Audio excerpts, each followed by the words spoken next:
All right, welcome back to the Taco Stacks YouTube channel. If you guys are new around here, welcome. If you watch all my videos, thanks for tagging along, something a little bit different. But maybe you're checking out this video because of the title, and that is how to replace a sump pump. So just last night, my sump pump decided it wanted to no longer work, and it's just been saying here vibrating. So there's many reasons why a sump pump might fail and it might need to be replaced. In this situation, something's wrong and all the sump pump is doing is vibrating. It's not sucking up any of the water to go through the pipes. Sometimes your valve, your float valve can go faulty, and you can either replace the float valve or just replace the whole thing. In most cases, I just replace the whole thing.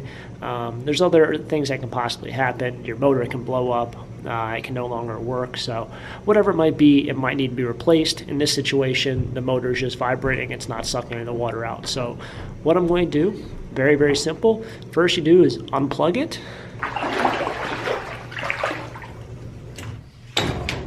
All right, now that you have the power off, all you're going to want to do is loosen up the T-bolt that is on your check valve or wherever your tree work is. So my check valve is all the way down here. Some people's check valve might be over here or farther up the piping. All you're going to want to do is loosen up that T-bolt. All this stuff up here will then disengage from the piping that's connected down at the sump pump. And you're going to have two pieces, so it's going to be very, very simple. What you don't want to do is lose that T-bolt into your pit. That is one thing you definitely don't want to do, because then you're going to either have to find a new T-bolt or do a little bit of deep sea diving. So this is actually submerged underwater. The water is cold. You're going to get your hands dirty. You're going to get your hands cold. I've done it all the way up until my shoulder, so the water's been like up here before, and I've had to do all the piping and loosening up the bolts and all that underneath water. So this is only about 3 inches deep. Not too bad, so very simple. What you're going to want to do is loosen up the bottom T-bolt.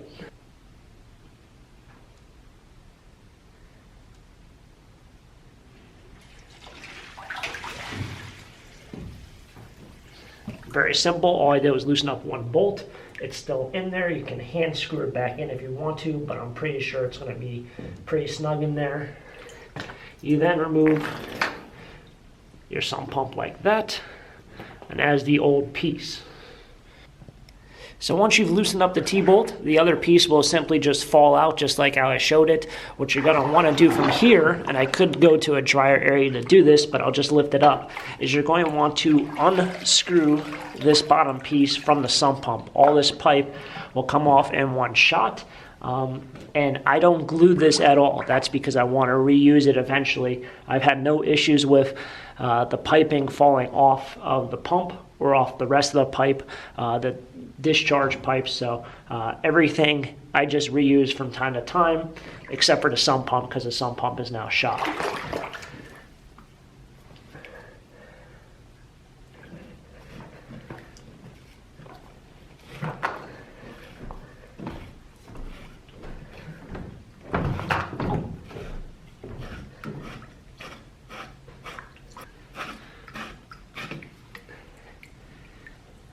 Now, although this looks fairly dirty, it is still very reusable and usable for the next step. This sump pump is now done with. That's the old one, and we'll go ahead and get the new one. This is the new sump pump. I'm not sure if this is the same exact one, but when buying new sump pumps and replacing yours, you're going to want to have the same exact discharge pipe size. So it is labeled on the box itself. This is 1 1/4 inch. I believe this is an adapter that turns your thing in from 1 1/4 to 1 1/2 inch. I don't think I used that piece. In fact, we're going to just remove that, and that same exact pipe that you guys just saw, I'm going to place right in there. I went ahead and hung the wire up top so it doesn't go into the water. Electric and water really don't mix too well. So this is our new sump pump with the old sump pump right here. And all we're going to do is take all that piping we just had. But now this is why it's very important to get one that has very similar horsepower, because a similar horsepower to the one that you previously had will probably have very similar size, if not the same exact size, I should say, piping. Because if you go from 1 1/2 inch piping to 2 inch piping, you're going to have to replace all of this, as well as the check valve and most likely all the other piping you have going throughout the rest of your discharge pipe. So if you get the same exact one, you can use pretty much the same exact piece. From time to time, you might need to replace this. This is your check valve. But what you don't want to do is have to replace all of it, because you're going to have to do a lot of measuring. And from doing simple things like just screwing this in, you're going to take off 1/4 of an inch here, 1/8 of an inch there. So it's going to be very difficult to get it exactly right. And unfortunately, when you're dealing with a lot of water, you're dealing with stuff underwater, it gets very, very frustrated. So if you keep the same size piping, the same discharge piping, it becomes very, very easy. So all you have to do is just take the new one and screw this right into the piece down here.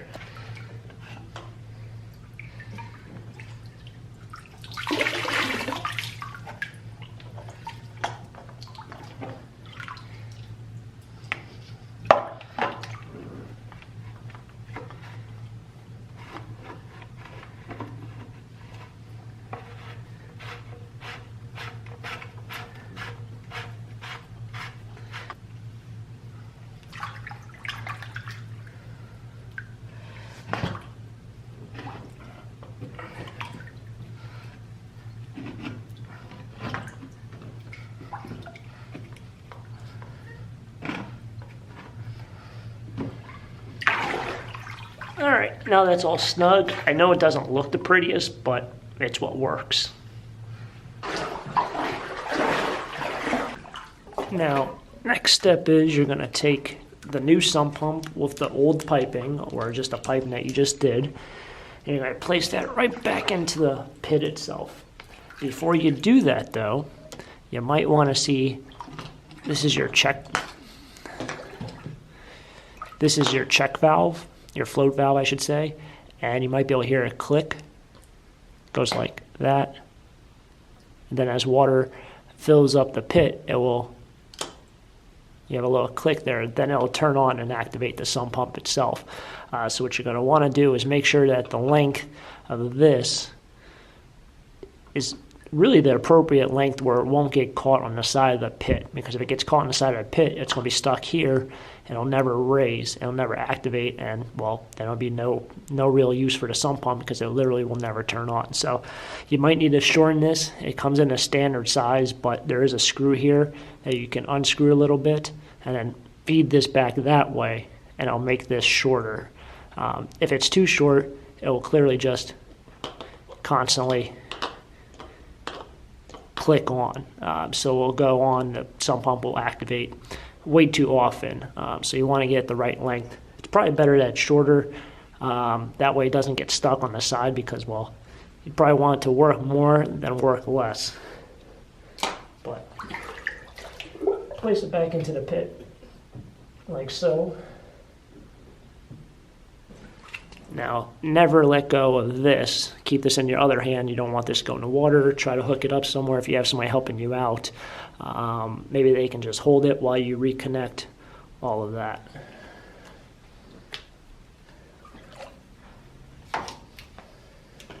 And like I said, this is pretty easy. All you have to do is just reconnect the two pipes and then tighten up with your slotted screwdriver, the T-bolt that rubber adapter is on. So you just have to fit it back together and just tighten up the bolt.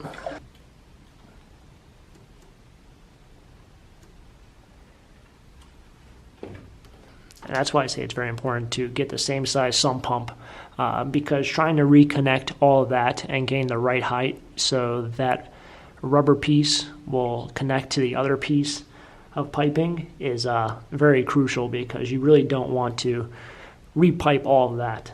Mine isn't really the best setup, but I know just from personal experience that you really don't want to do a lot of recutting and remeasuring, especially when you're in water like this. It just gets way too frustrating. So just, like I said, go ahead and tighten up that T-bolt.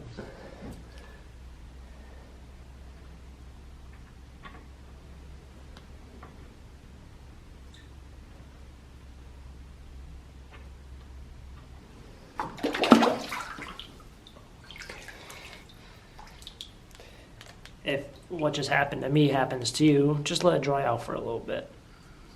Shake it off a little bit, and let this dry off. The next step, if you really want to, is to tighten up the top T-bolt. That's only if it became loose while untightening it or retightening it, moving the pipe. So you can just probably tighten up the top T-bolt as well. There should be two. There's one on the bottom, which is the one that you've been working on, and then the top one, maybe just a half or a quarter turn would do. Now just go ahead and re-plug that back into the outlet. And the sump pump should automatically turn on as long as that float is upward and activated.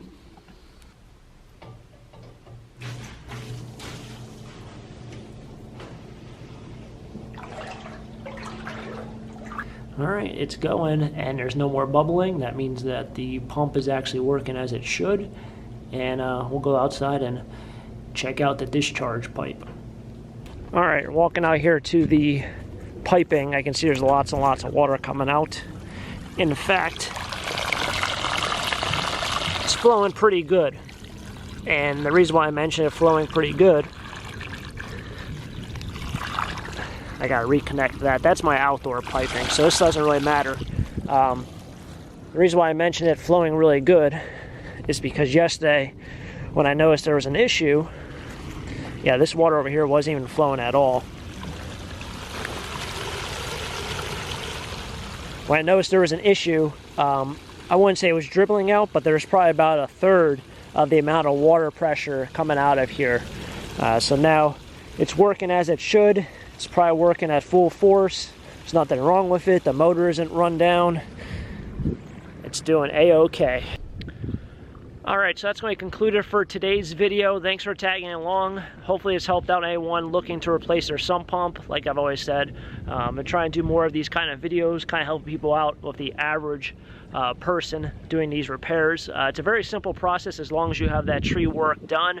And realistically, I know this video got a little bit lengthy, but it's something that I do probably once every 2 or 3 years because my sump pump does break. They're only guaranteed to work for about a year. And it's something that after doing it 3 or 4 times, it takes me roughly 3 to 5 minutes. All you really need is a slotted head screwdriver and a little bit of elbow grease and you should be fine. And that's pretty much it. One last thing to do is probably to check and make sure once all the water is gone and then the pit fills up, make sure that the float activates normally, doesn't get stuck on the side, and if you want to adjust it to make it work less or more, all you have to do is adjust that little bit of wire or tubing in between the actual sump pump and the float itself. So thanks for tagging along. If you guys enjoy, hit the like button if it helped, subscribe down below, and until next time, have a great day, keep living a dream, peace.